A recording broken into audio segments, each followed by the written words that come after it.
주제가 있어.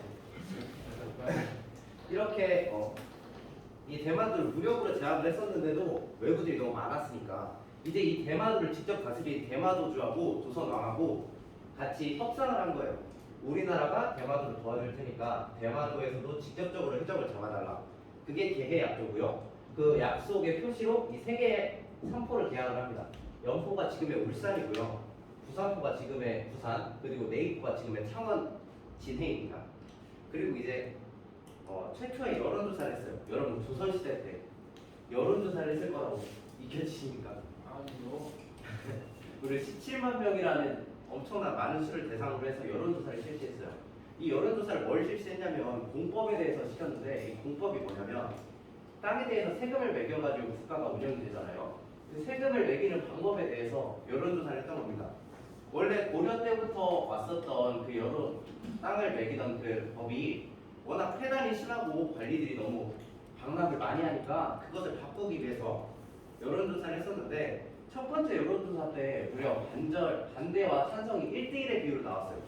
그래서 그것을 다시 한번 수정하고 수정해서 만든 게 연분구등법과 전분육등법이에요. 이게 뭐냐면 연분구등법은 그날 그 해의 풍흉에 따라서 그 세금을 적게 걷건 많이 걷건 그걸 결정하는 거고 전분육등법이 뭐냐면 땅의 비옥도에 따라서 내는 양을 다르게 하는 거예요. 예를 들어서 땅이 만약에 비옥하면 5섬을 내고 그리고 만약에 적으면 1섬을 내고 그런 식으로요. 그리고 이제 이렇게 앞에 수많은 것들이 많았지만 앞으로도 엄청 많거든요. 일단 이 집현전이 뭐냐면 왕의 그 경연, 왕의 자문기관이에요. 그래서 왕실 자문기관이었기 때문에 세종 때 만들어졌는데 굉장히 힘이 셌어요. 왜냐면 왕의 권한을 직접 받았던 곳이니까. 그리고 이제 의정부 서사제 굉장히 중요하죠.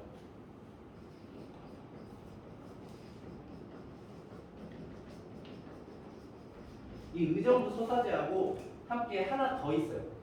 조선시대 때 의정부 서사제와 무슨 제가 하나 더 있습니다. 이게 왕명을 결제하는 그 순서에 따른 그 법이거든요. 이 규칙에 하나 더 있는데 그거에 대해 아시는 분?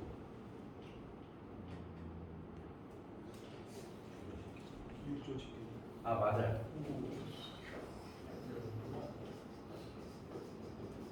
육조 직계제가 있어요. 이 육조 직계제는 뭐냐면 왕이 이렇게 있는데 6조 있어요. 이 6조가 뭐냐면 이후 예방 형국이라고 하죠. 지금으로 따지면 각 부서들, 전국 각 부서들이 곧바로 왕으로 보고하는 거예요. 그리고 왕이 직접 6조로 명령을 내리는 겁니다. 그리고 이제 의정부 서사제는 뭐냐면 왕 사이에 의정부가 있어요. 이 의정부가 뭐냐면 영의정, 우의정, 좌의정이 모여있는 곳이에요. 이곳에서 6조에서 올려보낸 것을 1차적으로 토론을 해요. 그리고 여기서 중요한 것들만 뽑아서 왕으로 옮겨요. 그리고 왕에선 다시 이렇게 의정부를 거쳐서 명령을 내리는 거고. 이게 의정부 서사제고 직접적으로 이렇게 의정부 없이 명령을 내리고 했던 것이 6조 직계제예요. 6조 직계제는 의정부가 없기 때문에 왕이 직접적으로 명령을 내릴 수가 있죠. 그렇기 때문에 왕권이 굉장히 강화가 돼요. 그래서 왕권을 굉장히 키우고자 노력했던 왕들은 6조 직계제를 실시했어요. 예를 들면 세종하고 세종.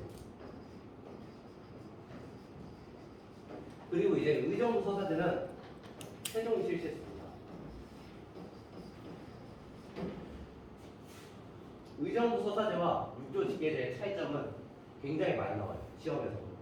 의정부 서사제는 왕권과 신권의 조화를 꾀했다. 이게 굉장히 많이 중요한 내용이에요. 그리고 이제 금부 삼부법. 이건 많이 여러분들이 모르실 거예요. 조선시대 때 사형수들이 3심을 받을 수 있었습니다. 의금부에서 사형을 만약에 선고받았어도 3번의 심사를 더 받을 수가 있었어요. 그리고 이제 조선시대 때 육아휴직을 보장을 했습니다. 여자 노비는 최대 130일까지 받을 수 있었고 남자 노비도 아이를 낳은 후에 30일 동안은 일을 놓을 수가 있었어요. 그리고 이제 농사직설, 그리고 농사직설이 뭐냐면 우리나라의 토양에 맞는 농사법을 정리한 책이고요. 그리고 이제 삼강행실도, 효행록, 그리고 주자가래 같은 걸 통해서 유교윤리를 강조를 했고, 이제 또 의방규칙, 향약 직선방 같은 경우는 이름에서 알 수 있듯이 의학서입니다. 그리고 이제 여기서는 세종이 만든 것들에 대해서 좀 그런 거에 대해서 설명을 드리고자 해요. 천자총통과 지자총통, 신기전이 있습니다. 천자총통, 지자총통, 신기전은 무기인데 신기전에 대해서 많이 아실 거예요. 이렇게 숙여가지고 화차에 실어서 화살을 이렇게 쏘는 건데 이 화살이 최대 100발까지 날아간다고 하죠. 그리고 이제 신기전이 있고 천자총통이 있는데 이렇게 생겨서 사람이 이렇게 들고 다니는 거예요. 이게 조선시대의 조총이라고 생각하시면 됩니다. 근데 물론 성능은 안 좋았습니다. 이제 정관부가 뭐냐면 정관부도 많이 아실 거예요. 여러분들이 지금 요새 음악 시간에 많이 쓰는 게 오선부죠. 이 오선부를 요새 음악 시간에 사용하고 정관부가 뭐냐면 이렇게 해서 칸을 다 나누고 이 안에 한자로 음을 쓰는 거예요. 그래서 한자로 음을 써서 이 한 칸 한 칸이 한 박인 겁니다. 한 칸 한 칸이 한 박이고 한자를 통해서 음을 표현할 수 있는 그런 우리나라에 맞는 정관부 악보를 만들었고요. 그리고 이제 갑인자라고 활자를 새로 만들었습니다. 그리고 일성정시, 간이, 혼천이, 뭐 앙불구, 자경루, 추국이 뭐 이런 건 굉장히 유명한 것들이죠. 뭐 세종대왕 시기에 굉장히 애민정신이 드러나는 그런 업적이라고 보실 수 있고요.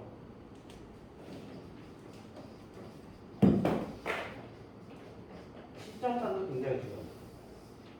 실정산이 뭐냐면 우리나라의 하늘에 걸맞는 우리나라의 하늘에 맞는 역법서라고 생각하시면 돼요. 왜냐하면 그 조선시대 때는 태양이 왕을 상징하는 존재였죠. 그 왕을 상징하는 존재였던 태양이 가려지는 때가 있어요. 그걸 일식이라고 하거든요. 그 일식 시간에는 왕의 권한이 하늘로부터 침해를 받았다고 생각을 해서 그 조선시대 때는 일식이 일어날 시기를 계산하고 미리 예측하는 관리들이 있었어요. 근데 그 관리들이 중국의 역법서를 사용하다 보니까 우리나라는 여기 있는데 중국은 여기 있잖아. 한양은 여기 있고 베이징은 여기 있어요. 그러다 보니까 이 위도 차이만큼 일식의 차이가 많이 일어난 거예요. 그래가지고 그 일식을 예측했던 관리들이 많이 죽었습니다. 그런 일을 막기 위해서 우리나라 이 한양의 기준으로 해서 역법서를 새로 만든 게 칠정산이에요. 이 칠정산도 시험 많이 나옵니다. 그리고 이제 세종의 사람들이라고 제가 마지막으로 정리를 해놨는데 정인지, 정초, 이천, 장영실은 문인들입니다. 이 사람들은 정인지, 정초로 굉장히 유명하죠. 이 사람들은 앞에 쓴 이 뭐 농사직설, 용비어 첨가, 성강행실도 이런 거 다 쓸 때 다 도움을 줬던 사람들이고 장영실, 이천은 이런 거 만든 치국이, 자경루, 앙불구 이런 거 만든 사람들이고 그리고 이제 황희하고 맹사성은 굉장히 유명한 명재상들이죠. 황희는 고려 말부터 문종 때까지 우리 6대왕을 섬겼던 그런 재상이고요. 맹사성도 굉장히 자신의 주장을 함부로 드러내지 않는 그리고 함께 타협점을 찾아내는 훌륭한 관료였다고 하죠. 그리고 김종서, 최윤덕, 이천, 이징옥이 있습니다. 이 사람들은 무인들이에요. 김종서, 최윤덕은 사군과 입진 그리고 뭐 대마도를 정벌했던 사람들이고 이천과 이징옥들도 굉장히 유명한 장수들이었습니다. 자 이제 여기까지 세종의 업적을 다 한번 배워봤는데요. 이제 문제풀이를 한번 해보도록 할게요. 자 여러분들께 문제 두 문제를 나눠드렸거든요. 이 문제 두 문제가 한국사 능력 검정 시험에서 가져온 거라 여러분들이 좀 어려우실 수 있어요. 근데 이 어려우실 수 있는데 여러분들이 한번 풀어보시고 어려운 부분이 있으면 바로 질문해 주세요. 바로 답변드리도록 하겠습니다. 이제 2분 동안 한번 다 풀어볼게요.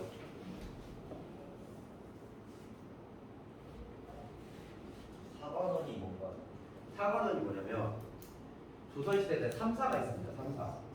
이게 왕권을 견제하기도 하고 신하들을 견제하기도 하는 곳인데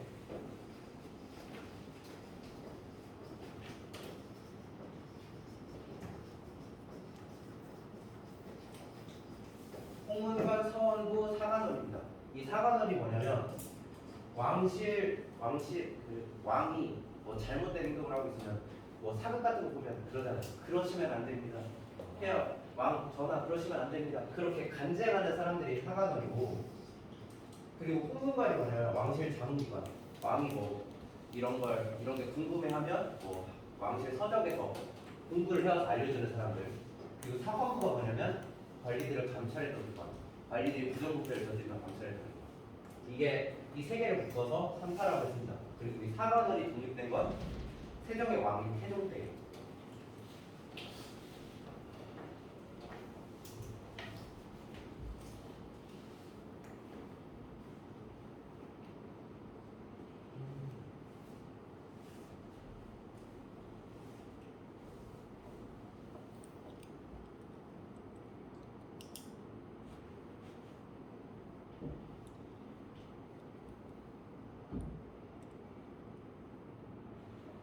다 풀어보셨을까요? 네, 이제 그러면 첫 번째 문제하고 두 번째 문제 두 문제가 있었는데 일단 첫 번째 문제 답이 뭔지 아시는 분? 네, 2번이요. 2번. 네, 맞습니다. 그리고 2번은 답이 뭘까요? 2번 문제 답이 뭘까요? 2번 문제 2번이요? 네, 맞습니다. 1번과 2번 전부 다 답이 2번이에요. 왜냐면 제가 설명을 해드리도록 할게요. 이제 1번 같은 경우에는 기억이 소리의 장단과 높낮이를 표현할 수 있는 정관보를 청산했다고 했어요. 정관보가 굉장히 중요하죠. 정관보가 이렇게 칸을 나눠서 우리나라의 악기들에 따라서 맞추어서 만든 악보라고 했어요. 이게 세종 때 만들어졌고요. 사관원을 독립시켰다는 건 태종 때입니다. 그리고 이제 삼강행실도를 편찬했다. 이 삼강행실도 같은 경우는 유교적인 교육을 훨씬 더 강화하기 위해서 세종 때 편찬했던 거고요. 그리고 이제 요동 정벌을 추진하기 위하여 군사력을 강화하였다. 요동 정벌이 뭐냐면 뭐 고려 말때 정조전 뭐 유동을 정벌해야 한다 뭐 그런 사람들도 있었고 공민왕 때도 유동을 정벌해야 한다고 이런 경우는 많았지만 세종 때는 이런 적 없었다는 점. 그리고 이제 삼포를 열었다. 연포, 부산포, 내포 이 삼포를 열었습니다. 그래서 일본과 교역을 제한적으로 하고 개해약도를 맺었다는 점. 이건 세종 때입니다. 그리고 이제 두 번째 금속 활자인 갑인자를 주저하였다. 네, 이게 금속 활자예요. 제가 설명을 아까 못 드렸는데 갑인자 이전의 활자가 금속 활자가 아니었어요. 그래서 금방 비틀어지고 활자가 정확하게 찍히지 않았기 때문에 새롭게 만들어낸 활자가 갑인자입니다. 그래서 기억은 세종 때의 업적이 같고요. 그리고 혼일 병력 때부터 지도는 뭐냐면 이것도 많이 중요한 지도예요. 여기 가운데 중국이 있고요. 우리나라가 크게 있고요. 이런 식으로 생긴 지도가 있어요. 이게 일본이에요. 이게 우리나라고 이게 중국입니다. 그리고 이 지도의 특징이 뭐냐면 중화사상이 드러난 지도예요. 그리고 중국 다음으로는 조선이라는 생각이 드러나는 것이고 유럽과 아라비아 반도까지 그리고 아프리카까지 표현된 조선 최초의 세계 전도라고 볼 수 있습니다. 이건 태종 때 만들어진 지도예요. 그리고 강우량 측정을 위해서 치고기를 제작하였다. 네, 이거는 세종 때인 거 많이 아시죠? 그리고 이제 마지막 경국대전의 편찬을 마무리하였다. 경국대전이 뭐냐면 조선의 법전입니다.